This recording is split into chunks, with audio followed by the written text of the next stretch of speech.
দীর্ঘ এক যুগ ধরে বাংলাদেশ সেনাবাহিনীর একজন সদস্য হিসেবে কর্মরত ছিলেন তিনি, কিন্তু কখনোই ইউনিফর্ম পরিহিত অবস্থায় কোনো ছবি সামাজিক যোগাযোগ মাধ্যমে শেয়ার করেননি। অনেকেই হয়তো জানতেনই না তিনি বাংলাদেশ সেনাবাহিনীর একজন কর্মকর্তা ছিলেন। তবে বিদায়ের ক্ষণে এসে শেষবারের মতো ইউনিফর্ম পরিহিত একটি ছবি ফেসবুকে শেয়ার করার ইচ্ছা প্রকাশ করেন সেনা কর্মকর্তা খন্দকার রেজাউল আহমেদ। শনিবার দুপুরে নিজের ফেসবুক আইডিতে দেওয়া এক আবেগঘন পোস্টে চাকরি ছেড়ে দেওয়ার সিদ্ধান্ত এবং নিজের অনুভূতির কথা তুলে ধরেন তিনি।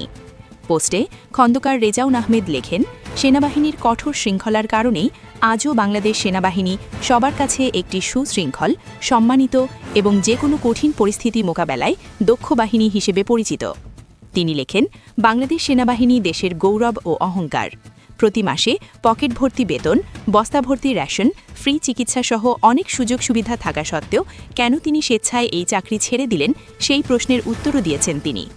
খন্দকার রেজাউল আহমেদ লেখেন, ডিসিপ্লিন বিষয়টি তিনি আসলে পুরোপুরি বোঝেন না, আর সেখান থেকেই শুরু হয়েছে দ্বন্দ্ব। তিনি জানান, ব্যক্তিগত স্বাধীনতাকে উপভোগ করার তীব্র ইচ্ছে তার। পকেট ভর্তি বেতনের চেয়ে পরিবার চালানো ও ভবিষ্যতের জন্য যতটুকু প্রয়োজন সেই পরিমাণ অর্থ উপার্জন করলেই তিনি সন্তুষ্ট।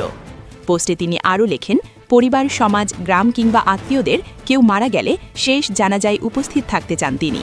পরিবারে কেউ দেখা করতে এলে তাদের সুন্দর ও স্বচ্ছন্দ একটি গেস্ট রুমে রাখতে চান তিনি। পারিবারিক বড় কোনো সম্মিলিত অনুষ্ঠানে উপস্থিত থাকার ইচ্ছার কথাও তুলে ধরেন তিনি।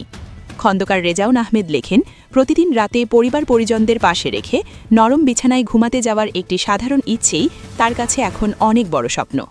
চরম ভেদাভেদহীন জীবনযাপন, অন্যের অধীনে থেকে কটু কথা না শুনে নিজের মতো করে কাজ করার স্বাধীনতা, এই চাওয়াগুলো তুলে ধরেন তিনি। পোস্টে আরও লেখেন, নিজের কাজের মাধ্যমে আরও অন্তত 10 জন মানুষের উপার্জনের পথ তৈরি করতে চান তিনি। এই ইচ্ছেগুলো অনেকের কাছে পাগলামি মনে হতে পারে বলেও স্বীকার করেন তিনি।